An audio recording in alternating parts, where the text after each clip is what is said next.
In China's parliament has this hour approved national security laws that bypass Hong Kong's legislature. That's right, Folly. Well, we still have to wait on more details. All we know as yet is that moments ago, China's National People's Congress voted to pass this law. There were 2,885 votes in total, and unsurprisingly, the vote was overwhelmingly a yes, with 2,878 people voting yes, one person voting no, and 6 abstaining from the vote. Now, this is not surprising. This Congress is widely known as a parliament where many of these policies have already been pre-approved and pre-discussed. It's really just a way of rubber stamping and announcing these policies to the world.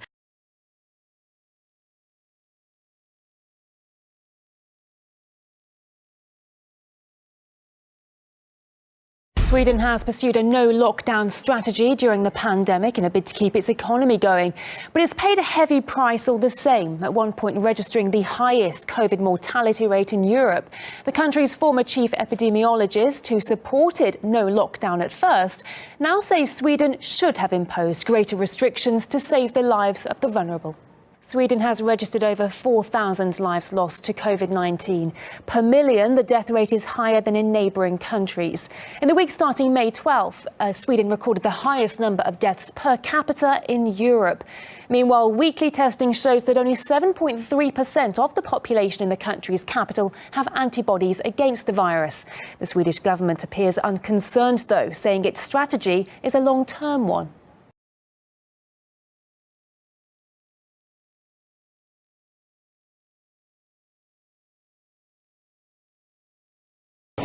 Escorted by the Venezuelan military, the tanker Petunia brings the Iranian fuel into port.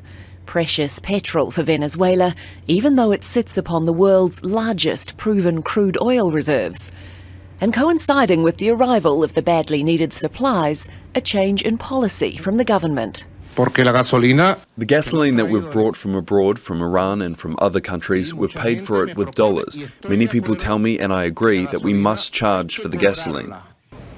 Right now, gasoline in Venezuela is the cheapest in the world, less than 1 US cent a gallon. But that's if you can buy it. Queues at petrol stations can often last for days. And that sparked a black market in the capital, Caracas, where wealthy residents pay to skip the line. At about $10 a gallon, it's the most expensive in the world.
One of the hardest moments was having to see a family member of a COVID patient say goodbye over an iPad rooms away.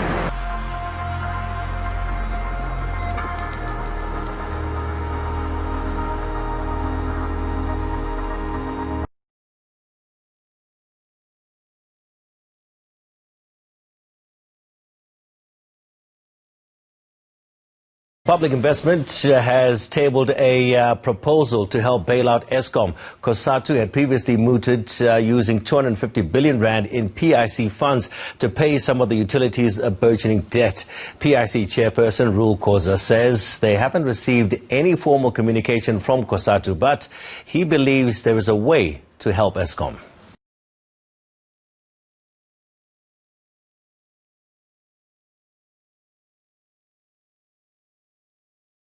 The manhunt continues for the University of Connecticut senior wanted for 2 murders as well as other crimes. As Les Trent reports, investigators are now following some new leads. A possible new sighting of the college student on the run for an alleged double murder. Cops say these photos were taken at a convenience store in Chambersburg, Pennsylvania, near the Maryland border. That's 180 miles from East Stroudsburg, where Peter Manfredonia was last seen walking down these train tracks. Cops say an Uber dropped Manfredonia off at a Walmart just over there, and that he then set off on foot along these railroad tracks and disappeared down the line. They say a duffel bag he is carrying contains guns that he stole during his rampage.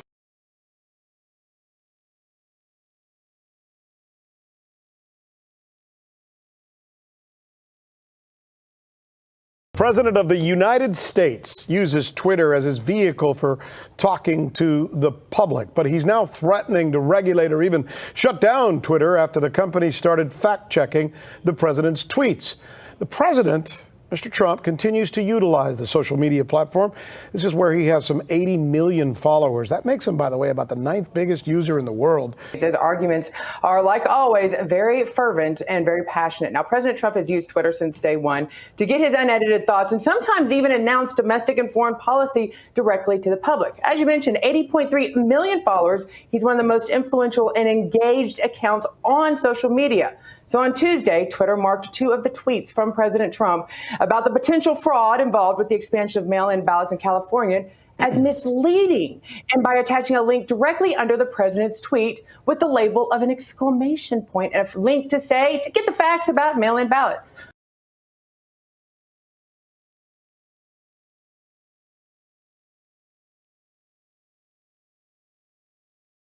Disappointment today after bad weather forced SpaceX to scrub the launch of their first ever human crew into space.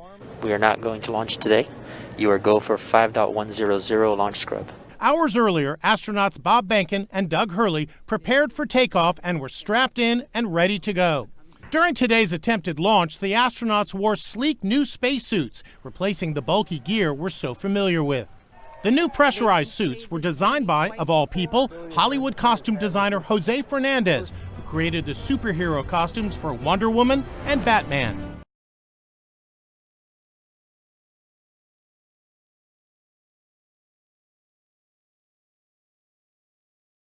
Locust swarm that's affected India in decades. The insects have taken over agricultural lands and residential areas across 6 states, and it's posing a grave threat to this year's harvests. Swarms have also been wreaking havoc in neighboring Pakistan, the Middle East, and Africa. Experts say the bugs travel with the winds and that climate change is potentially responsible for the large numbers. India is already facing a rising coronavirus infection rate, causing a dire economic fallout, with at least 100 million people out of work. And now this outbreak, adding to India's worst food shortages in almost 30 years.